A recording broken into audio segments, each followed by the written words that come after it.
La leyenda más oscura de México, Oaxaca.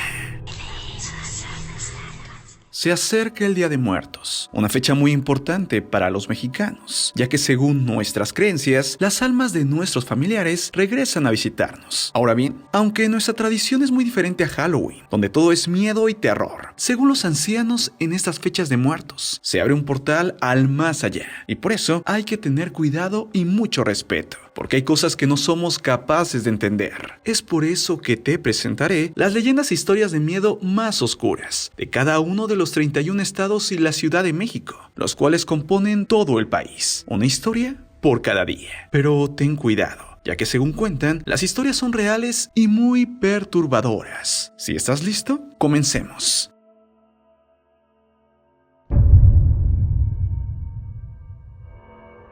Hace algunos años, en la ciudad de Oaxaca, al sur de México, sucedió algo tan oscuro y perturbador, que por más que ha pasado el tiempo, nadie ha podido olvidar. En esa época, no existía alumbrado público, ni tampoco luz en las casas. Es así que todas las noches eran terriblemente oscuras. Por eso, cuando la tarde caía, las familias de la ciudad y los barrios se refugiaban en la seguridad de sus hogares, por miedo a los maleantes, que solían aprovechar la completa oscuridad para cometer sus crímenes, o cuidado de los borrachos, los cuales a esa hora regresaban a sus hogares y que luego buscaban problemas. Es así que en las noches, la ciudad era vigilada por los llamados serenos, hombres que recorrían las solitarias calles portando faroles y anunciando a su paso la hora y el clima, gritando, por ejemplo, las 12 y todo sereno.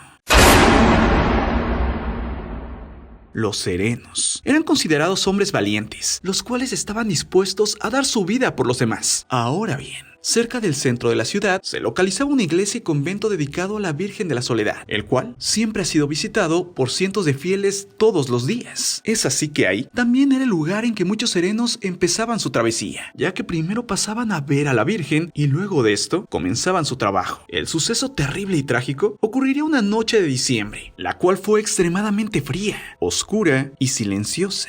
Es por eso que los serenos más viejos, los cuales llevaban años en el trabajo y habían vivido cientos de historias, empezaron a decir que esa noche ocurriría algo malo. Pero nadie se podía acobardar, y es así que todos los serenos empezaron su camino. Las horas comenzaron a pasar, hasta que la calma se rompió, cuando a las puertas de la casa del sacerdote, de la iglesia de la Virgen de la Soledad, alguien llegó, y comenzó a tocar de manera desesperada. El padre se encontraba ya dormido, pero tal fue el escándalo que sin siquiera cambiarse, ya que todavía llevaba ropa de cama, el cura se acercó a la puerta, y empezó a gritar: ¿Quién es aquel que viene con tal urgencia? A esto una voz le contestó: Por favor, padre, ayúdeme.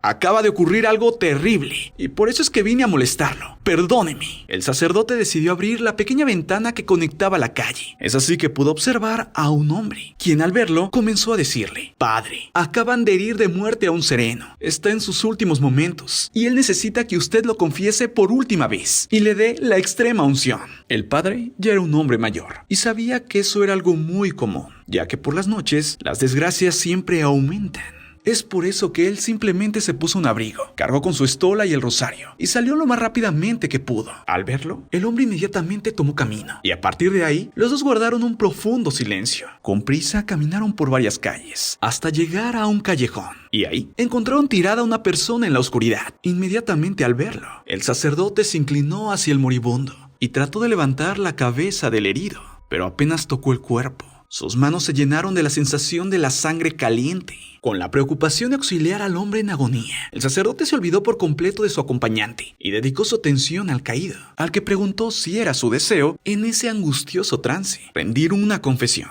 Sí, padre, respondió balbuceando el herido. Ayúdeme. Ave María Purísima, contestó el sacerdote. Fue necesario que el cura se inclinara hasta pegar casi su oreja a la boca del moribundo para escuchar la confesión de sus pecados, entrecortada por la dificultad de hablar y la respiración forzada. Cada vez se hacía más difícil la confesión, la cual fue larga y angustiante. Pero apenas concluyó esta, el sereno exhaló el último aliento y murió. Al darse cuenta de esto, el sacerdote hizo un pequeño rito, el cual era la costumbre cuando alguien fallecía, y al terminarlo, empezó a buscar al hombre que lo había llevado ahí. Solo entonces el sacerdote se dio cuenta que se encontraba solo con el muerto en el callejón, y que su acompañante se había marchado. Intentó en vano encontrarlo en las sombras, pero ni un alma se veía en el callejón. De pronto, en el fondo de la oscura calle, le pareció ver un destello que fue creciendo poco a poco. Era otro sereno que pasaba por el lugar. El cura al verlo lo llamó. Y entonces ese sereno se acercó. Cuando por fin llegó donde el sacerdote y el muerto se encontraban, al iluminar el lugar con la farola, el cura no pudo creer lo que vio y empezó a decir: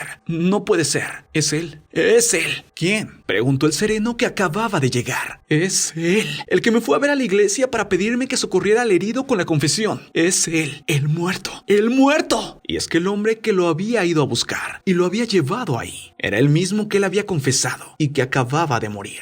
Es así que el padre le empezó a contar al sereno que acababa de llegar la historia de lo que había ocurrido. Al principio el sereno no le creyó, pero al ver la cara de terror y asombro del cura, se dio cuenta que éste decía la verdad. La gente cuenta que desde ese día, el sacerdote solía hablar largamente a solas, por haber escuchado la confesión de un muerto, y que poco a poco fue perdiendo el oído derecho, que fue el que acercó la boca del moribundo, para que éste pudiera darle a conocer sus pecados. Dicen que a pesar de haber absuelto de sus pecados al sereno y aplicarle la extrema unción, el padre no podía olvidar la confesión del muerto, ni la ayuda otorgada por la muerte al moribundo, para que obtuviera su último deseo: poder confesar sus pecados a un cura. Desde entonces, al lugar donde ocurrió el trágico suceso se le conoce como el Callejón del Muerto.